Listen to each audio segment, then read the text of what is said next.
हाय, मैं हूँ अमृता। मूवी की शुरुआत में हम देखते हैं कि कुछ सीक्रेट एजेंट्स अपने सर्विलेंस कैमरे की मदद से एलिस नाम एक औरत पर नजर रखे होते हैं। एलिस दरअसल अलेक्जेंडर नाम के शख्स की पार्टनर थी। अलेक्जेंडर एक बैंकर था जो कि एक माफिया यानी शॉ के लिए काम किया करता था। उसके लिए काम करते करते एक दिन अलेक्जेंडर ने शॉ से 2.3 बिलियन डॉलर की चोरी की थी और भाग गया था।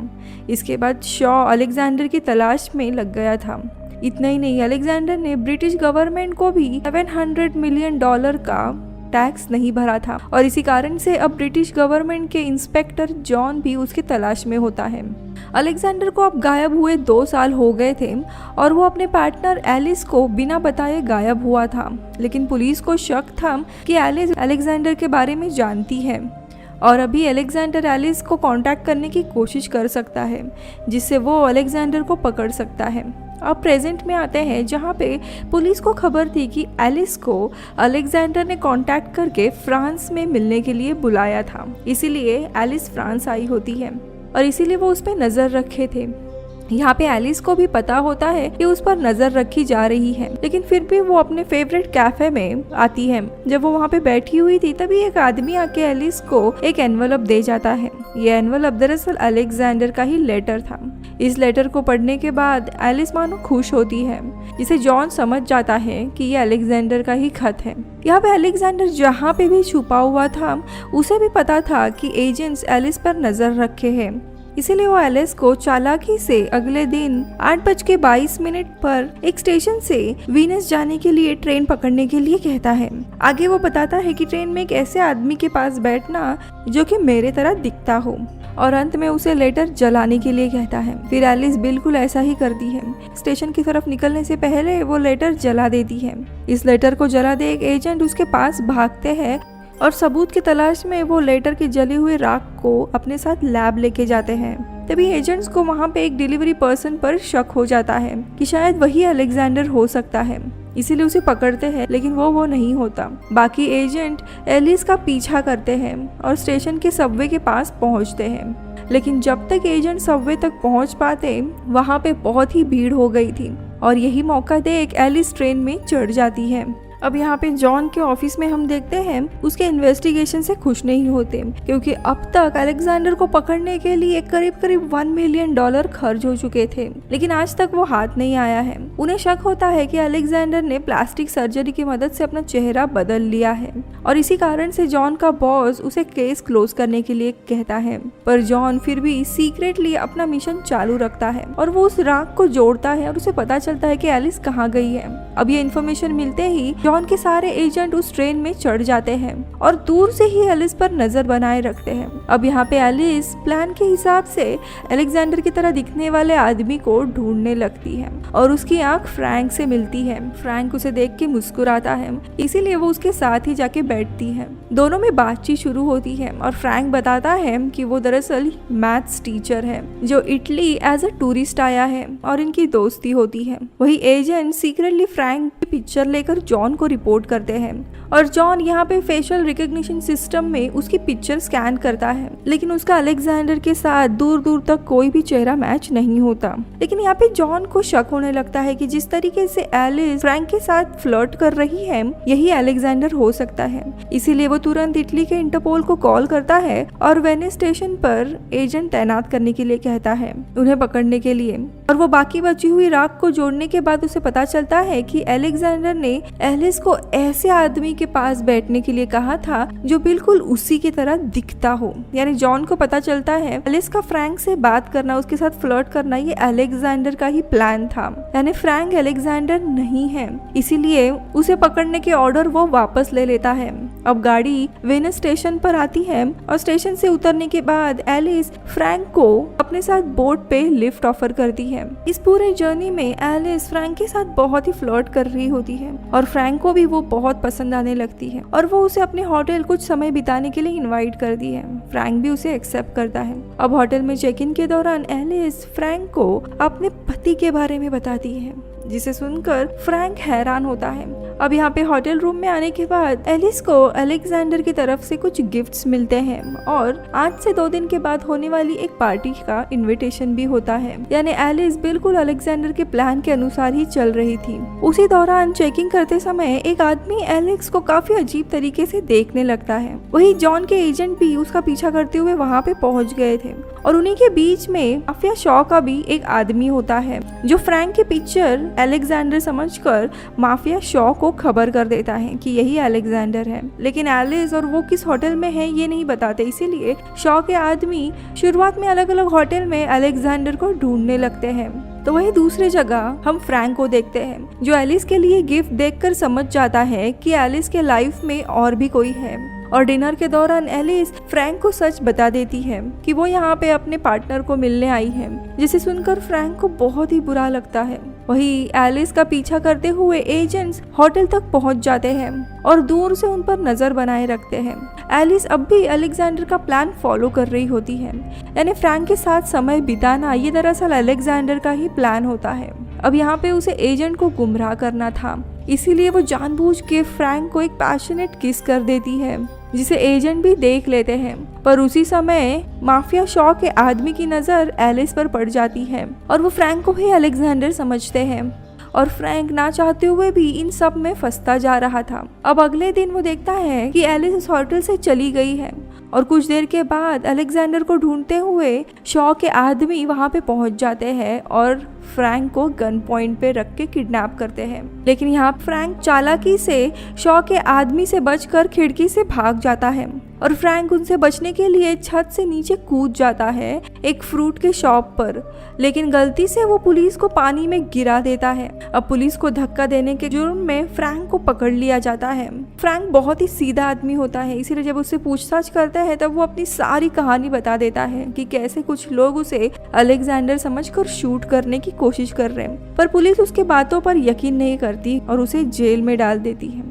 अब रात के अंधेरे में वही पुलिस ऑफिसर उसे जेल से निकालकर बोट से दूसरी जगह पे लेके आता है और यहाँ पे हमें पता चलता है कि वो पुलिस ऑफिसर शॉ से मिला हुआ है, क्योंकि शॉ ने अलेक्जेंडर के नाम पे काफी बड़ा इनाम लगाया था और उसी के लालच में पुलिस फ्रैंक को अलेक्जेंडर समझ के उसे दे देते हैं। शॉ के आदमी उसे पकड़ने के लिए आगे बढ़ते हैं, लेकिन तब भी वहाँ पे एलिस आ जाती है और फ्रैंक को बचा लेती है और अपने साथ भगाकर लेके जाती है।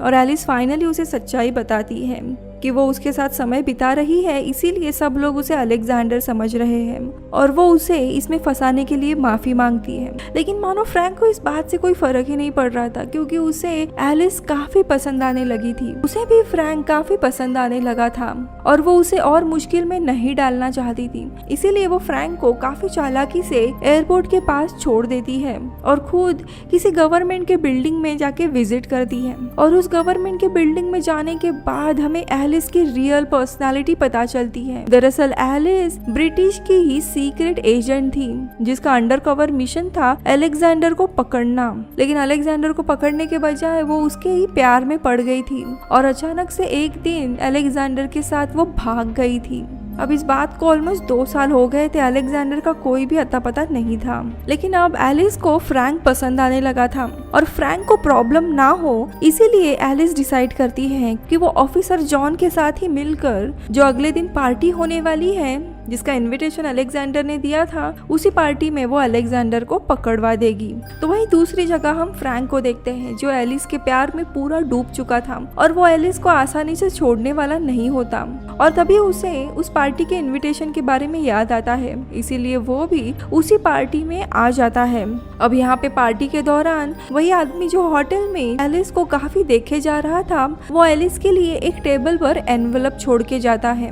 अब वही आदमी अलेक्जेंडर हो सकता है, इसीलिए एलिस उस तक पहुंचने के लिए जाती है, लेकिन उसके पहले फ्रैंक आकर उसका रास्ता रोक लेता है। एलिस उसे देख के सरप्राइज होती है कि वो यहाँ पे क्या कर रहा है और पार्टी में उसे एंट्री कैसे मिली। तो फ्रैंक कोई बहाना बनाता है, लेकिन एलिस उसे इस जगह से जाने के लिए कहती है, वरना उसकी जान को खतरा होगा। लेकिन फिर भी वो नहीं जाता, इसीलिए एलिस जानबूझकर उसे काफी भला बुरा कहकर वहाँ से चली जाती है ताकि फ्रैंक को लगे कि उसे उसके लिए कोई भी फीलिंग नहीं है। लेकिन फिर भी फ्रैंक उसका पीछा करने के लिए जाता है, लेकिन तभी जॉन उसे अरेस्ट कर लेता है। वही एलिस उस लेटर को पढ़ने के बाद कहीं पे निकल जाती है और जॉन और शॉ के आदमी उसका पीछा करने लगते हैं अलेक्जेंडर को पकड़ने के लिए। अब लेटर के अनुसार एलिस किसी बिल्डिंग में पहुंच जाती है जो कि शायद अलेक्जेंडर का सीक्रेट हाइड आउट था और यहीं पे उसने पैसे छुपाए थे। लेकिन तभी शॉ के आदमी वहां आके उसे पकड़ लेते हैं। एलिस को पकड़ने के बाद शॉ उसे पैसों के बारे में पूछता है। तो वही दूसरी जगह हम जॉन को देखते हैं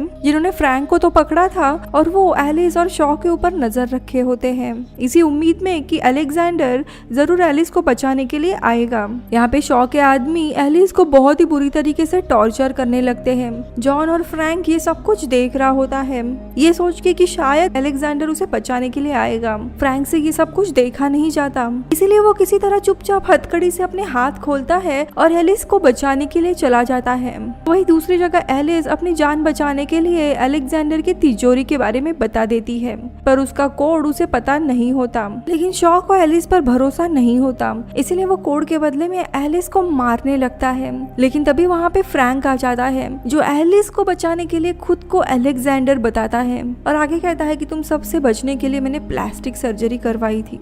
ये देखकर एलिस को यकीन नहीं होता कि फ्रैंक उससे इतना प्यार करता है कि वो अपने जान की भी परवाह ना करे। अब इससे पहले कि फ्रैंक किसी और मुसीबत में फंसे, एलिस शॉ को फ्रैंक की बात पे यकीन ना करने के लिए कहती है। लेकिन फ्रैंक कहता है कि मैं ही अलेक्जेंडर हूँ और मुझे लॉकर का कोड पता है। लेकिन शॉ गुस्सा होता है और कहता है कि वो चुपचाप लॉकर खोल दे वरना वो एलिस को मार देगा। अब कोई और रास्ता ना होने के कारण फ्रैंक तुक्का लगाने के लिए आगे बढ़ता है क्योंकि उसे कोड पता नहीं होता।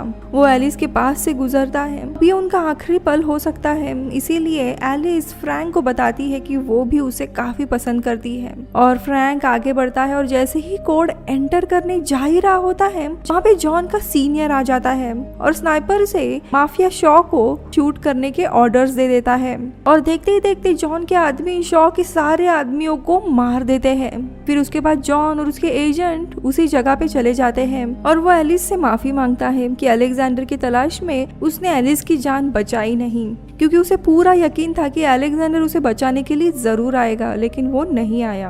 अब यहाँ पे सारे पुलिस अलेक्जेंडर के इस हाइड आउट की तलाशी ले रहे थे, लेकिन तभी जॉन को कॉल आता है कि कहीं दूसरी जगह पे अलेक्जेंडर को पकड़ लिया गया है, जिसे सुनकर सारे एजेंट्स वहां जाने के लिए निकलते हैं। उस जगह बस फ्रैंक और एलिस बचते हैं। अब फ्रैंक एलिस से पूछता है कि क्या सच में तुम मुझसे प्यार करती हो? इसके जवाब में वो कहती है कि हाँ, लेकिन मैं अलेक्जेंडर से भी प्यार करती हूँ। लेकिन फ्रैंक उसे कहता है कि तुम्हें किसी एक को ही चुनना होगा। लेकिन वो कुछ आगे कह पाए उसके सामने ही वो पूरी उसकी प्रॉब्लम ही सॉल्व कर देता है। वो चुपचाप जाके उस लॉकर में कोड डाल के उसे खोल देता है। ये देखकर एलिस पूरी हैरान हो जाती है और अब हमें समझ आता है कि फ्रैंक ही अलेक्जेंडर है। फ्रैंक शुरू से नाटक कर रहा था और उसे पता था कि एलिस उसे ढूंढ पाएगी और इसी वजह से वो उस पार्टी में भी एंटर हो पाया था और साथ ही हथकड़ी भी उसने खोल दी थी। फ्रैंक ने प्लास्टिक सर्जरी के अलावा अपना एक पूरा नया प्रोफाइल बना दिया था सिस्टम में, ताकि किसी को भी शक ना हो। ये सब उसने पुलिस को गुमराह करने के लिए किया था। तो वही वो आदमी एलेक्स को वो लेटर रख के गया था, उसे भी फ्रैंक ने पैसे दिए थे अलेक्जेंडर की एक्टिंग करने के लिए। फ्रैंक ने ही उसे कहाँ और कैसे जाना है ये सारी चीजें बताई थी फोन के थ्रू। ये सब कुछ फ्रैंक ने ही किया था ताकि पुलिस और शॉ का शक उसी आदमी पर जाए। तो यहाँ पे दूसरी जगह हम जॉन को देखते हैं जो अलेक्जेंडर के नाम पे वापस बेवकूफ बन गया था और इसी कारण से वो वापस अलेक्जेंडर की उसे बिल्डिंग में आता है। लेकिन वहाँ पे एलिस या फ्रैंक नहीं होते। अब एजेंट उसका लॉकर फोर्सफुली खोलते हैं और उसके अंदर उन्हें अलेक्जेंडर यानी फ्रैंक की तरफ से एक ब्लैंक चेक मिलता है $700 मिलियन का, जिसे देख के जॉन का बॉस समझ जाता है कि अलेक्जेंडर अपना रिकॉर्ड क्लीन कर रहा था ताकि पुलिस वापस उसके पीछे ना पड़े। जॉन का बॉस खुश हो जाता है क्योंकि उसे गवर्नमेंट के पैसे मिल गए थे, यानी अलेक्जेंडर के खिलाफ अब कोई भी क्राइम नहीं था और इस केस को ऑफिशियली क्लोज कर दिया जाता है। यहाँ पे जॉन पूरी तरीके से हैरान होता है। तभी खिड़की से उसकी नजर एक बोर्ड पर पड़ती है जहाँ पे एलिस और अलेक्जेंडर यानी फ्रैंक होते हैं और उसे सारी चीजें समझ आती हैं और यहीं पे मूवी खत्म होती है। Bye bye.